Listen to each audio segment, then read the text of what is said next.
and welcome to this runner's stretch video on Move with Bree. Thank you so much for joining me for this sequence today. We're going to be doing a yoga for runners session that is great for pre-run. So this is something that you can do with your shoes on or with your shoes off, so that if you're working with shoes on, you're ready to go on your run right after this stretch. Make sure that you have something comfortable on, and without further ado, let's begin. We're going to start in a seated position today, so you can go ahead and take a cross-legged seat on your mat. Bring your arms out to the sides, and first thing, start to circle your neck in one direction. Big, slow circles, almost like you're drawing a circle with your nose. Good, and then go ahead and reverse that circle. Make sure that you're keeping your shoulders down away from the ears, and you're keeping your posture nice and tall. Good. Go ahead and release that stretch, and we're going to make big shoulder circles in one direction. Just rolling shoulders up to the jawline and then down and back. Do a couple in one direction and then go ahead and reverse that. Right away, start to deepen your breath.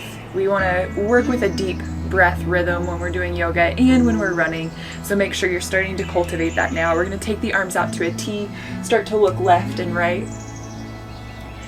Good, and then on this one, have your palms down. We're going to flip them up in a moment, so focusing on having the palms down to begin. Good, and then go ahead and flip the palms open and start to rotate side to side with the neck, or keep rotating side to side with the neck. Beautiful, and then take that left arm across the body. We're going to hook with the right hand, and then pull the right forearm back just a little bit so you feel that stretch along the left shoulder.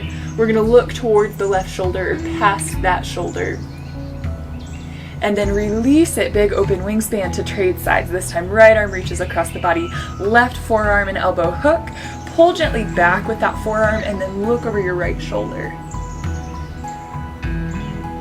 Good, and release. Take the right hand up, palm to the upper back, left hand to the elbow. Start to slide the hand down the back. And not too long in this one, we're going to open it back up to a T, switch, left palm to the upper back, right hand to the elbow, start to slide that palm down. I noticed for myself on this one, my shoulders want to scrunch up to my ears, so pull the shoulders down, keep the core engaged. Good, and then release that, shake out the hands, wrists, move the neck a little bit, and we're going to come to a tabletop position. So go ahead and move yourself to all fours, hands and knees.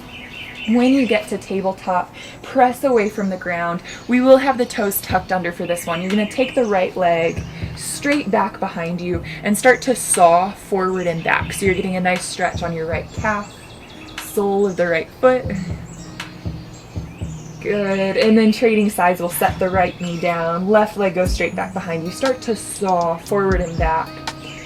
Really focusing on pressing that left heel towards the back edge of your mat so you feel that stretch through your calf. Good. Now from there, we're going to bring both knees back down to the ground. Tuck the toes under, starting to warm up your core a little bit. Lift the knees to hover over the mat so you're in this bear hold. Draw the navel in. We need a lot of support from our core when we're running, so starting to focus on that strengthening action of the core, or that engagement of your core muscles. Draw belly button to spine, flatten the low back. Look to the top edge of your mat. You might feel the quads start to turn on as well here. Take another deep inhale. Move to a downward facing dog as you exhale, pressing the heels towards the ground. Now we're going to pedal out the feet to start to warm up the calves and hamstrings, so you can start to bend one knee, bend the other knee, slowly marching in place. Now as you march in place, really focus on pushing down through the heel of the straight leg so you feel that deep stretch in the back of your leg, maybe even the back of the ankle and the heel. Keep the fingers spread wide apart. Press down especially that fleshy area between thumb and index finger, so you're starting to warm up the wrists a little bit too. Good. Now the next time your left heel presses down, keep it pushing towards the ground. Slide the right leg up, coming into a three-legged dog variation. And then you're simply going to bring that knee to the nose, step it between the palms, lower the back knee down, and rise up to a low lunge. You can interlace your hands on the right thigh for this runner's lunge. Press both hips forward so you feel that nice stretch along the front of the left hip crease.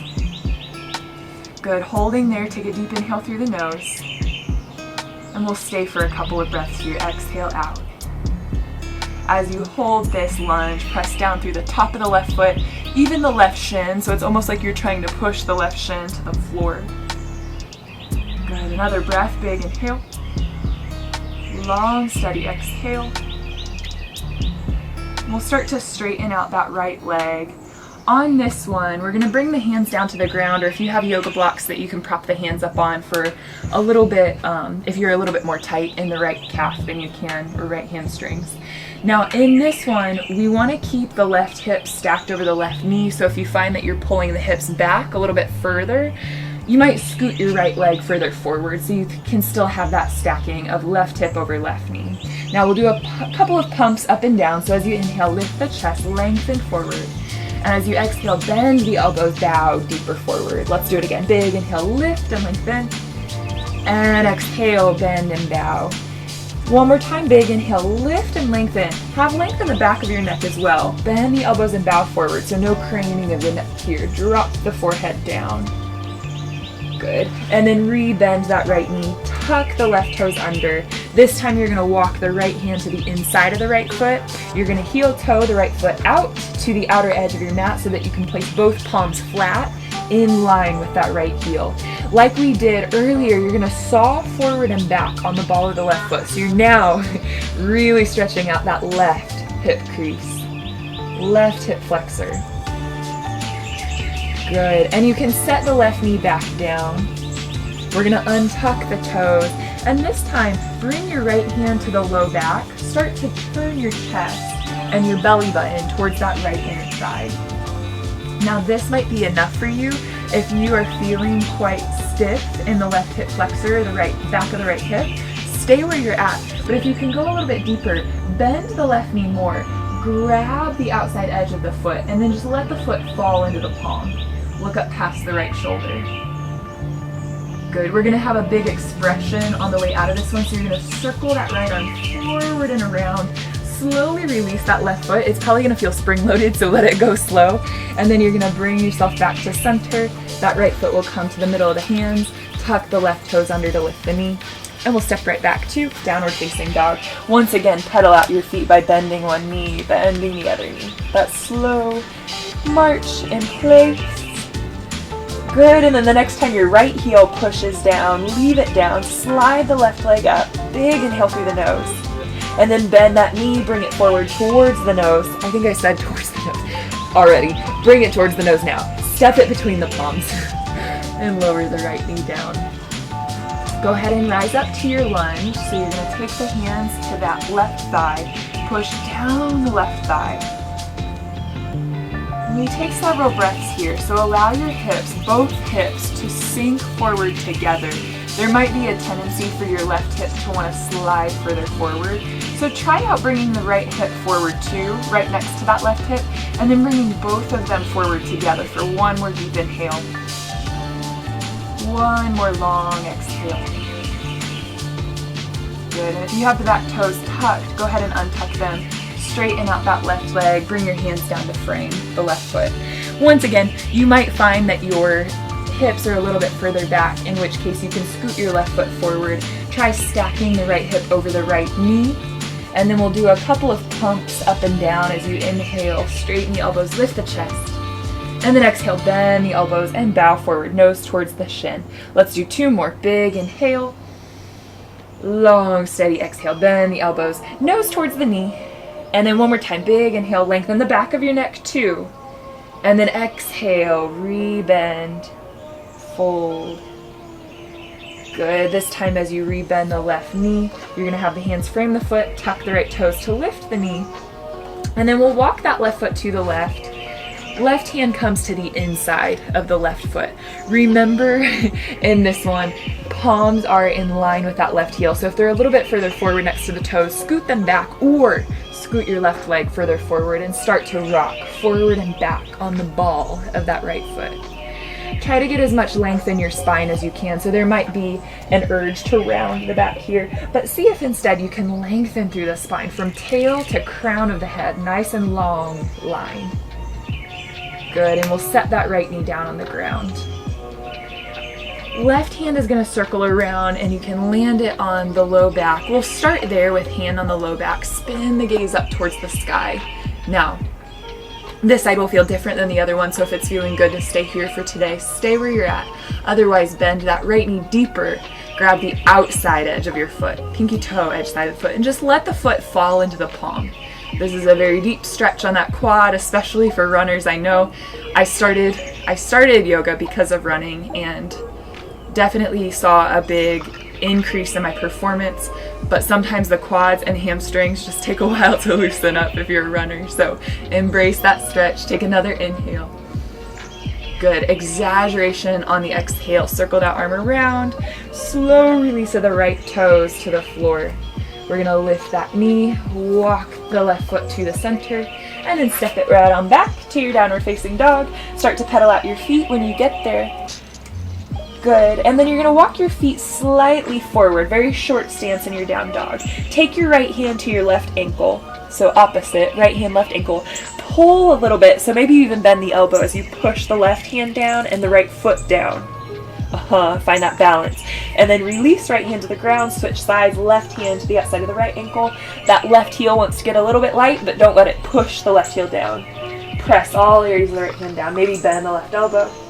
Good. Release it. Walk the feet further, even a little bit more forward. You're going to take your right foot to the outside of the left foot, so the pinky toe edge side of your feet are together.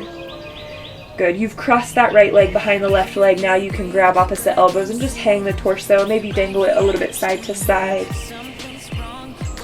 And then release the hands down. Back to your regular old forward fold. And then we're going to switch sides. Left foot to the outside of the right foot. Hang the head heavy. Maybe grab opposite elbows here. Maybe sway a little bit left to right. Good, and then finishing off with a nice quad stretch. Go ahead and come back to that forward fold. Inner arches of the feet together. Grab your right shin. Push down with the left foot. Bring that right knee all the way up into the chest. When you get up to stand, you're going to take your left hand to your left hip. Grab your right ankle, and then just drop the knees parallel to each other. So see if you can get the knees side by side rather than the right knee being forward or further back. Get them side by side. Pull that right heel to the glute. Find the balance here. Good. Before you release the right foot down, take away the hand, stick the right foot out in front of you, and circle your ankle in one direction. And then reverse that direction. Good. Inhale, reach both arms up, both feet down. Forward fold over the two legs as you breathe out. Now interlace the hands in front of the left shin. Push the right foot down. Start to stand up into a single-legged Tadasana pose. Come all the way up. When you get up, right hand to the right hip, left hand to the ankle. Go ahead and drop the knees together. Notice where the weight is at on that right foot. Try to evenly distribute it. Find some balance there. Balance also very crucial in running, finding that balance on the feet. From the ground up, we find a little bit more spring, buoyancy, and strength. Good. Before you release that left foot to the ground, take the left foot out in front. Go ahead and circle the ankle in one direction. And then circle in the opposite direction. Good. Release both feet down to the ground. Big inhale to stretch the arms up. As you exhale, thumbs come down to meet the center of the chest. It was such an honor to guide you through this pre-run yoga stretch. I hope that you enjoyed it. There will be a post-run yoga stretch coming up as well, so make sure you check that one out too. I look forward to seeing you again next time on the channel. If you're new, make sure that you subscribe, give this video the thumbs up, and I'll see you again next time.